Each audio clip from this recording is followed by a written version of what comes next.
Bueno, me limitaré a dar un ejemplo bastante famoso si descubro que la Virgen que concebirá dará a luz un hijo, de Isaías. No es virgen por ser niña. No concebirá porque ya está embarazada. Hijo. Bueno, está claro que esa profecía en un momento se desmaterializó hasta el punto que, como usted ha mencionado muchas veces, la conferencia episcopal alemana se vio obligada a volver al texto alemán de la escritura y corregir este pasaje, perdiendo una parte de la construcción teológica que era parte integral, una parte importante de la tradición teológica occidental. Cierto, evidentemente, como se pueden imaginar, me hacen todo tipo de peticiones y por eso también me preguntan sobre lo que pienso de las nuevas teologías que están surgiendo, que ahora se construyen sobre bases, por así decirlo, absolutamente inexistentes. Yo siempre respondo, si se necesita un pensamiento teológico basado en la teología tradicional, no porque contenga la verdad, sino porque tiene una dignidad de pensamiento histórico, filosófico, como ningún otro. Estas teologías modernas que están naciendo sobre bases inexistentes, de hecho, son teologías elaboradas una vez más sobre afirmaciones que provienen de quién sabe dónde, de quién sabe quién, sobre las cuales evidentemente no hay especulación, pero sí una aceptación pasiva, lo que indica cómo efectivamente quienes las reciben porque tienen una necesidad desesperada de cualquier verdad que es lo más dañino que puede ser para el libre pensamiento. Precisamente lo que importa, independientemente de que la teología alcance una verdad o no, tiene su propia dignidad de pensamiento después de la cual esa dignidad de pensamiento se ha ejercido sobre un texto que teóricamente pone o debe poner límites. Porque entonces el texto en ese es ese. Pero como ustedes habrán visto, los textos en realidad a estas alturas son al menos dos. Entonces sabemos que hay más porque está la Biblia samaritana, está la Biblia copta, etcétera. Pero la griega, lo sabemos, tenía toda una serie de razones entre las cuales, no lo olvidemos, estaba también una razón de orden de prestigio literario de estos judíos alejandrinos que se encontraban frente a los llamados griegos inteligentes que debían prestar para poner sobre la mesa, para automagnificarse, pero también, con razón, toda una serie de obras literarias de gran valor, digamos de valor universal, reconocido en su momento cuando no tenían nada. Por eso también existía la necesidad de ponernos al menos al mismo nivel diciendo, también nosotros tenemos un texto literario de altísimo valor y como bien dices, los primeros cristianos se referían a eso. Ahora hemos pasado a la Biblia masorética, es decir, lo que se desarrolló, digamos, a finales del primer milenio después de Cristo y que se encuentra fijada en el Códice de Leningrado e impresa en la Biblia de Stuttgart. Y ahora también se está insertando, con razón diría, en algunos aspectos la ausencia de verdades establecidas, los textos del Qumrán y en definitiva todo lo que existe sobre la base del famoso proyecto bíblico iniciado en el año de los 70 por la Universidad Hebrea de Jerusalén, que pretende tomar todo lo que se ha encontrado a lo largo del tiempo y que todavía se encuentra en la Biblia. Entonces, en realidad, en definitiva, se está acumulando una cantidad verdadera grande de información y obviamente la teología también tendrá necesariamente que ejercitarse o reejercitarse sobre esto. Porque está claro que cada vez que salga un nuevo texto, pensemos potencialmente, por ejemplo, en la revolución potencial que los textos del Qumrán, aparte en los posibles orígenes del cristianismo, y por lo tanto está claro que la teología tiene esta necesidad, si no total, al menos parcialmente, de repensarse a sí misma. Sí, mire, encuentro que al final la cuestión se resuelve en la comprensión de qué se trata de utilizar al menos métodos históricos, en el sentido de que se trata aquí de pensar la teología como el camino que nos permite para llegar a la verdad. Entre otras cosas, tengo la impresión de que ni siquiera muchos eclesiásticos creen ello. Recuerdo las declaraciones del Papa Francisco, por ejemplo, de Bergoglio, si aceptamos el discurso del código Ratzinger, que hicimos juntos, que decía que los teólogos, lidiar con sus cosas abstractas, es decir, que los teólogos deben lidiar con lo suyo. Por eso, entre otras cosas, no se comprende bien esta desconexión entre la jerarquía eclesiástica y la labor de los teólogos situados como o casi como antagónicos a la iglesia.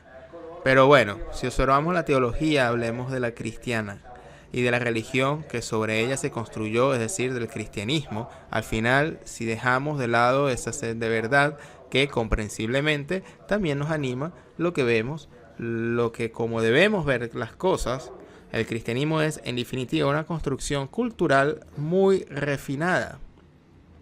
Como tal, hay que estudiarlo con esa actitud serena, desapegada y objetiva que recordábamos al principio de nuestra conversación. Además, este tipo de actitud nos permitiría, por ejemplo, un marco muy eficaz, como sé, de la estética occidental y en general de la idealidad de la cultura occidental. Mire, permíteme poner un pequeño ejemplo que surge de mis estudios en estos últimos días. Al estudiar la fase preliminar del sacrificio romano, donde se ofrecía vino e incienso sobre un altar portátil, me encontré con una reflexión de estudiosos que interpretaban el vino como un análogo simbólico de la sangre humana. Así pues, en realidad, las fuentes catalogadas, estudiadas y analizadas por Robert Onions a este respecto es un hermoso estudio titulado Los orígenes del pensamiento europeo, atestiguan de manera clara, cierta, inequívoca e indiscutible, que la sangre era interpretada como un análogo, incluso mucho más, del líquido vital que fluye en nuestro cuerpo, es decir, los líquidos claros de los que también hablamos en nuestro video sobre los 4 cuernos divinos. Aquí, a pesar de esta evidencia absoluta, porque estamos hablando de los autores importantes como Homero o como Ovidio, Virgilio, no de autores desconocidos.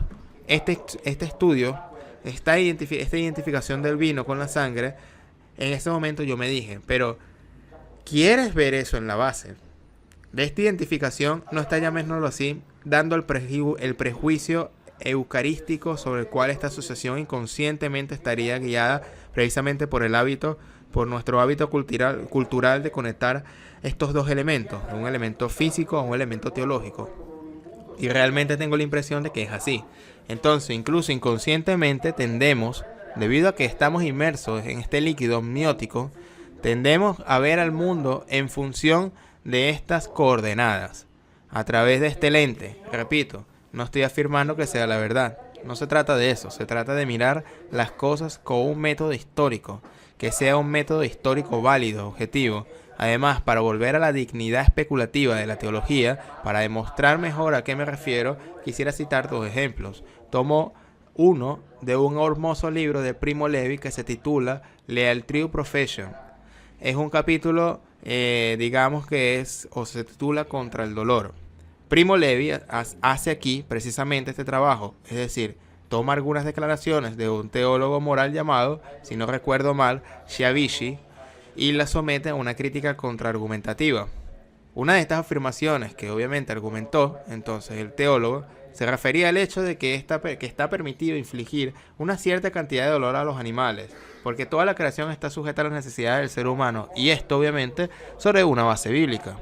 Entonces, la réplica y objeción de Levi es algo divertida porque Levi inicia así, reflexionar sobre el hecho de que si esto es cierto, que toda la creación está sometida a las necesidades del hombre, que puede disponer de ella como le plazca, esto también se aplica a Orión, a las Pléyades, a las galaxias, es decir, ¿en qué medida estos objetos de tamaño inconmensurable a comparación con el hombre, que aparecieron en el universo miles de millones de años ante la insignificancia del ser humano, eso es todo y de qué manera, en qué sentido podría estas cosas estar disponibles para el ser humano?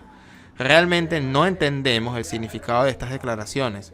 Un teólogo, en definitiva, un poco más ilustre, con el debido respeto a Schiavici, que este teólogo moral, es decir, San Agustín escribió algunas páginas de especulación teológica verdaderamente memorables.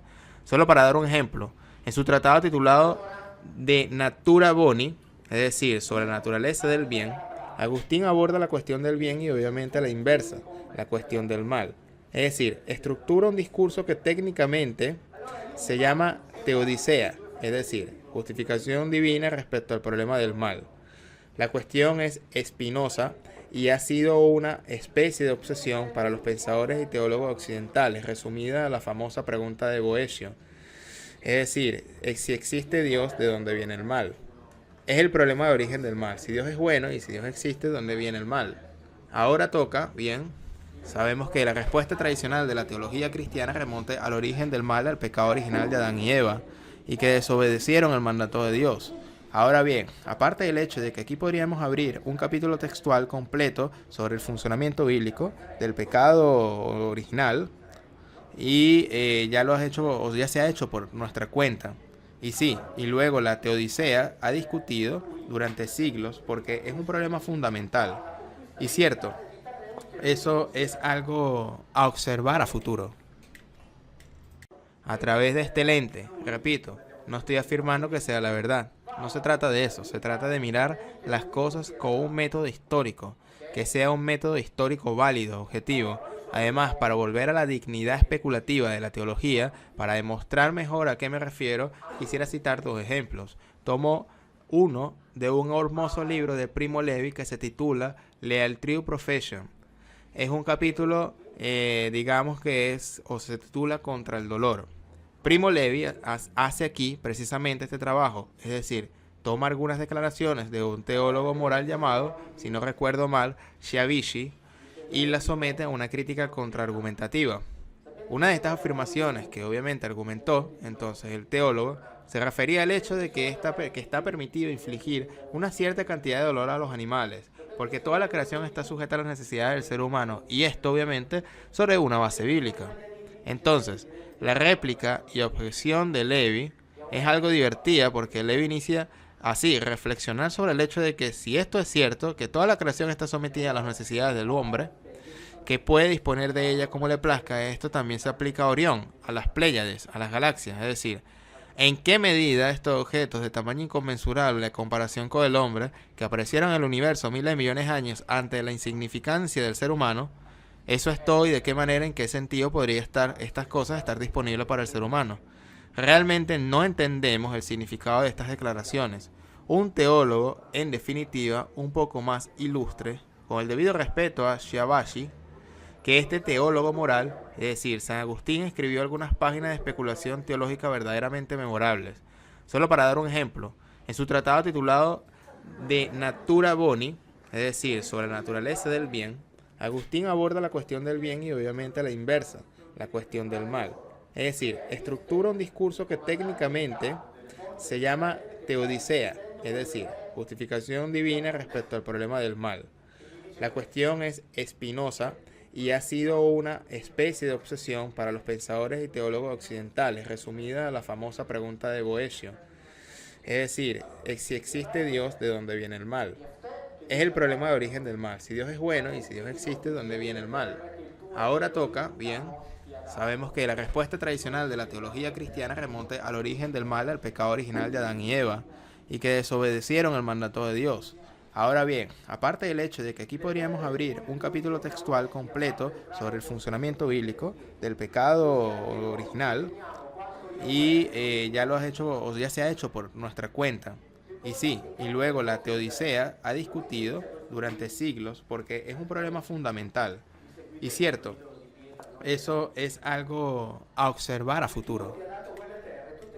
Bueno, vamos a ver ahora en el libro de Isaías, donde Yahvé dice, yo soy el origen de todo lo bueno y de todo lo malo.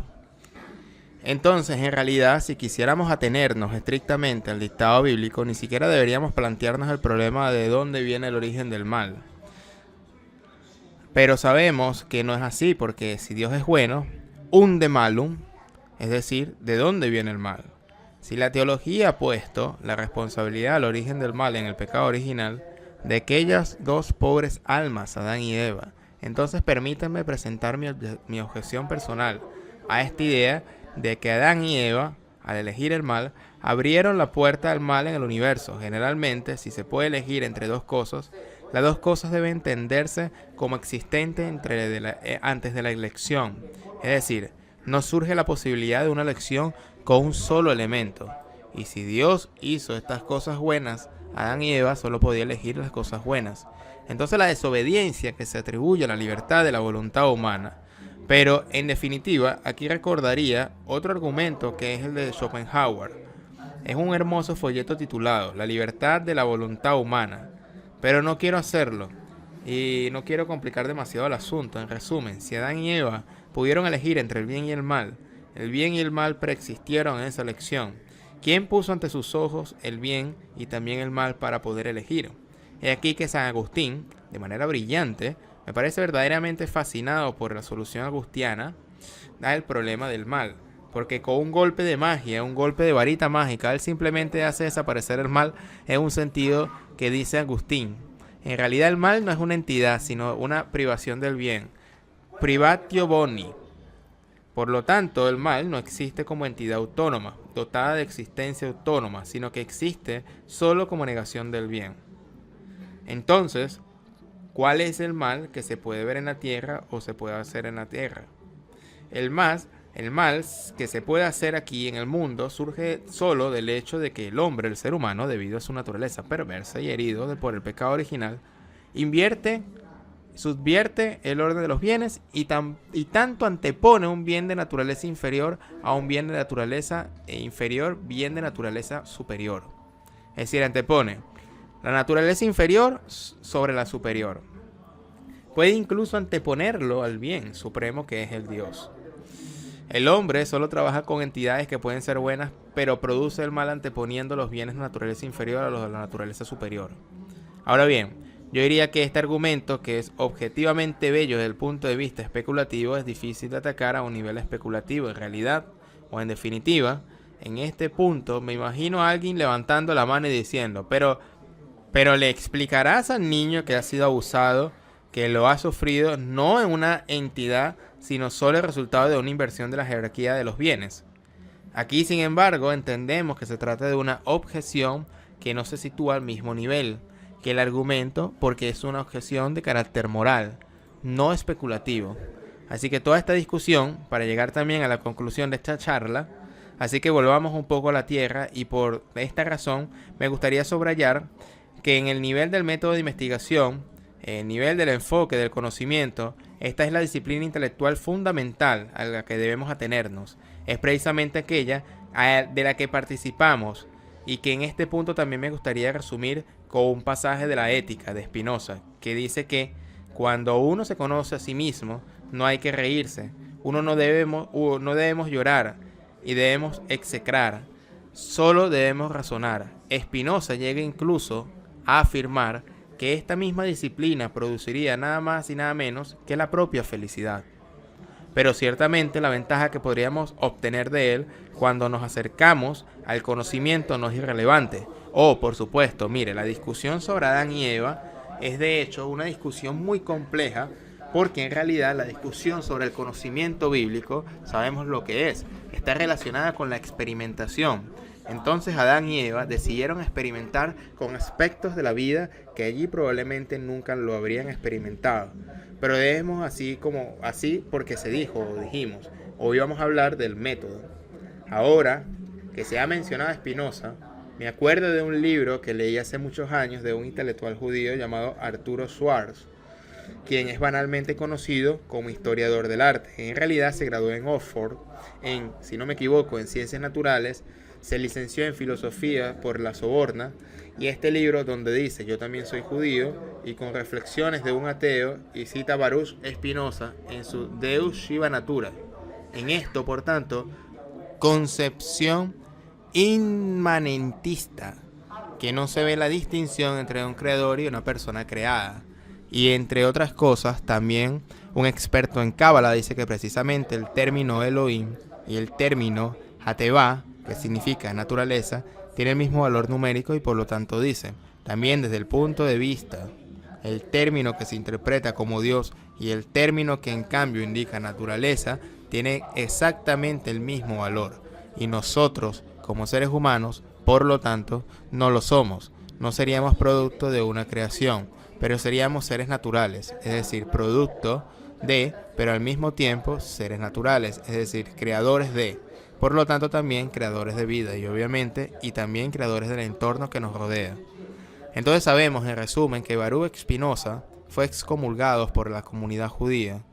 Entre otras cosas, también había leído por mí mismo los términos de la excomunión, que eran términos muy duros. Dios te maldiga para siempre, nadie puede venir, así decía. Más cerca de ti que 4 codos. O sea, algo realmente aterrador. ¿Aterrador por qué?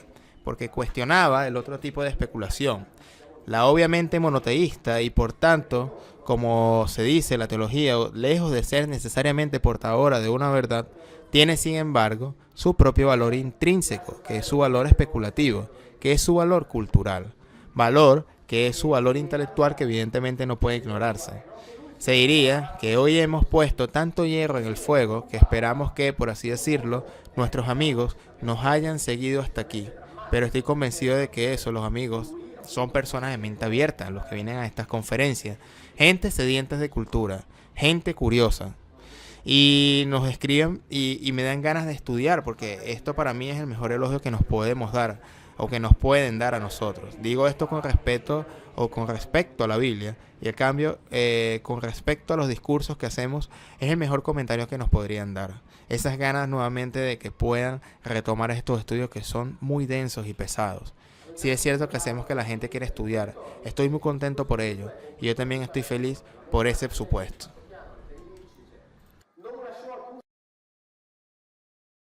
Para mí, la búsqueda de la verdad histórica tiene un valor autónomo, es decir, es válida como tal. ¿Qué quiero decir? Quiero decir que la búsqueda de la verdad histórica no es válida en la medida que esté subordinada o dirigida a alcanzar la verdad con mayúsculas, con B mayúscula, o la verdad objetiva. La búsqueda de la verdad histórica es válida como trabajo intelectual, como actividad especulativa.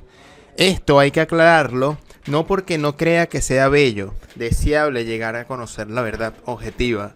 Digo esto porque conozco el estatus epistemológico de la disciplina histórica, y es simplemente ingenuo pensar que el trabajo del historiador puede conducir al logro de la verdad objetiva. Entonces, esta afirmación puede parecer fuerte, pero trato de explicarla como un ejemplo y una cita autorizada. Si sé que A es mayor que B y B es mayor que C, puedo concluir con un grado absoluto de certeza que A es mayor que C. Eso no hay discusión. Aquí comprendemos de verdad lo falso que es la verdad os haga libres. La verdad no os hace libres, la verdad os esclaviza. A es mayor que C, no sois libres para pensar. Esto es la certeza que garantiza la investigación lógica matemática. En lo que respecta a la investigación histórica, podré dudar razonablemente hasta el último día de mi vida. Por ejemplo, de que Napoleón alguna vez haya puesto un pie en la isla de Elba. Me doy cuenta de que esta discusión, en definitiva, podría dar lugar a una objeción que al final es esta. Sí, pero esta es la raíz del negacionismo histórico. Atención, estoy haciendo un discurso que quiere encuadrar la cuestión desde un punto de vista estrictamente especulativo, hasta el punto de que quisiera citar a Humberto Eco, insospechado de pertenecer a ambientes de cultura alternativa o negacionismo histórico o lo que sea, a quien llegó incluso a poner en paralelo no la verdad lógica matemática con la verdad histórica, sino la verdad histórica, incluso la verdad novelística, la verdad de una novela, la verdad narrativa.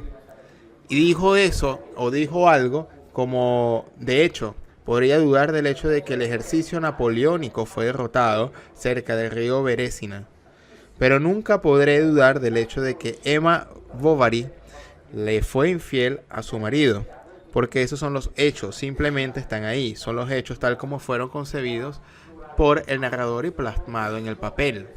Por supuesto que yo diría que lo que usted plantea es un problema fundamental de la posibilidad de definir la historiografía como una ciencia según la cual parámetros definidos por la ciencia, según estos parámetros, que es verdaderamente una cuestión fundamental. Entonces, si pensamos también en la historia más antigua, esto se vuelve aún más cierto, pero sin retroceder a, digamos, 5000 años, sino me refiero a la historia de Roma. Allí también conocemos parte de la obra monumental de Tito Livio. Solo conocemos una parte que luego fue citada por otros historiadores, por lo que fue la fuente para otros. Pero no es que la repetición de la fuente la haga cierta, porque tal vez los demás también la aceptaron acríticamente, sin crítica.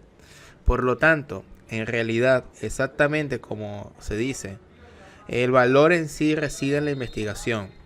Insisto otra afirmación, que la verdad no te hace libre, que es algo que me pasó a decir algunas veces en conferencia, en total contraste con lo que muchas veces se reafirma como verdad evangélica cuando Jesús dice la verdad te hace libre. Pero no entremos en el fondo, porque Jesús ciertamente no se refería a la verdad altamente especulativa dadas las personas a las que se refería. Por lo tanto, quiso decir algo completamente diferente, pero repito, hoy no hablamos de contenidos. Entonces, en efecto, la verdad da en el clavo, porque si esa es la verdad, se acaba toda especulación. Si se acaba todo valor de razonamiento, ahí te detienes, lo aceptas, no puedes hacer nada más. Y listo. De hecho, siempre he sostenido, pero sobre todo conmigo mismo, como que ya sabes, siempre hemos hablado de la búsqueda de la piedra filosofal como de una búsqueda al final del cual, habiendo encontrado la piedra filosofal, no tanto lo que realmente transforma el plomo en oro, sino el que transforma el interior del hombre. He tenido la creencia de que la transformación del hombre se produce durante la búsqueda, no cuando finalmente se ha encontrado la piedra filosofal, que muy probablemente nunca se encontrará. Bueno, esto más o menos es lo que yo quería comentar para confirmar ciertas aclaraciones que he hecho en otras conferencias. Y bueno, solo para avivar más esta conversación, en esta conferencia, desde mi punto de vista, el trabajo del teólogo es sumamente interesante, desde el punto de vista en el que nos centramos ahora, que es el especulativo. Ojo, no estoy diciendo que el trabajo del teólogo nos permita llegar a la verdad con mayúsculas, a la verdad objetiva, tal vez a la verdad metafísica. No estoy diciendo esto. Estoy afirmando que, como actividad intelectual, la del teólogo es una actividad muy respetable. Pienso, por ejemplo, en el duro trabajo que ha realizado un teólogo católico que parte de un contexto cultural el que produjo el texto sagrado, hacer al final del cristianismo, que es la Biblia, que es un contexto cultural irreductible a los contextos culturales occidentales de llegada, por así decirlo, a diferencia del filósofo que construye su sistema libremente, por lo tanto tiene frente a él un campo infinito sobre el cual puede caminar en la dirección que quiera. El teólogo camina sobre un campo minado, no puede seguir libremente ninguna dirección que su espíritu le invite a hacer. La presencia de estas limitaciones hace que su trabajo sea extremadamente complejo y, debo decir, extremadamente fascinantemente incluso a nivel especulativo. Además, quisiera señalar que si miramos al origen, la evolución de la disciplina filosófica, debemos remontarnos incluso a la propia Biblia, porque sabemos que la primera elaboración teológica de las Escrituras se remonta al siglo VI a.C., cuando la Biblia fue sometida a revisión teológica en la era post-exílica. Luego tenemos esa verdadera, desde mi punto de vista, obra maestra de la exégesis, que es la traducción de los 70. Ojo, me gustaría que me entendieran. No hablo de la verdad textual. Sé muy bien que la Biblia de los años 70, que los judíos definen como un desastre para la humanidad, es una Biblia infiel al texto original. Pero eso no significa que el trabajo detrás de esa reelaboración sea un trabajo especulativamente significativo. Pensemos entonces en la teología paulina. San Pablo forja el espíritu del cristianismo y luego está la teología joánica. La teología de Juan, o de San Juan, en resumen, nos damos cuenta de que este trabajo continuó produciendo las condiciones para el nacimiento no solo de la religión cristiana, sino también de ese capítulo extremadamente fascinante de la filosofía, a estas alturas occidental, que es el escolasticismo, que fundamentalmente, por razones obvias, trata temas de una forma teológica. De que me gustaría decir es que cuando la teología, no se reduce, como lamentablemente ocurre cada vez más a menudo, en una calumnia sentimental, o cuando se reduce el discurso comprometido de quienes sienten necesidad de defender tal o cual otra categoría social, es decir, cuando la teología permanece anclada al método especulativo, se vuelve mucho más fascinante, y yo diría que el encanto fundamentalmente reside en el hecho de que ofrece espacio para el contrainterrogatorio. Porque si hago una declaración llena de sentimentalismos, entre las muchas que varios predicadores de cualquier denominación cristiana pueden presentar a sus audiencias, no quiero ser irreverente, así que no daré ejemplos, por lo que puedo sonar irreverente. Pero pensemos en cualquiera de las afirmaciones de la homilética popular. En realidad no hay contradicción posible. Ah, bueno, así será. Sin embargo, cuando se hace una afirmación teórica fundamentada, especulativa y argumentativa, entonces hay lugar para la objeción, para la contraargumentación, momento que se vuelve muy interesante. Y respecto a la Biblia de los 70, permíteme esta pequeña observación de carácter histórico-filológico. Sabemos que la teología cristiana nació en su anclaje al texto bíblico próxima precisamente gracias a que de hecho sigue siendo una traducción, la traducción griega, que no es simple traducción, sino una traducción interpretativo-espiritualista. Sabemos que también cuáles fueron las razones que indujeron a los judíos alejandrinos a revisar ese texto en un sentido espiritualista, en un sentido teológico. Lo encuentro completamente inexplicable y también bastante grave, y resultado de una crudeza y definitiva, quizás también de una ignorancia fundamental de los datos históricos. El hecho de que la Iglesia Católica, y por tanto la Iglesia Cristiana Occidental, haya abandonado su vínculo con el canon alejandrino, volver a la Biblia masorética, porque esto es un tiro en el pie contra los flashers, porque en ese punto todos los teólogos o todos los teologemas, es decir, las construcciones teológicas más significativas, o algunas de las más significativas, las construcciones teológicas de la teología occidental, comienza a flaquear.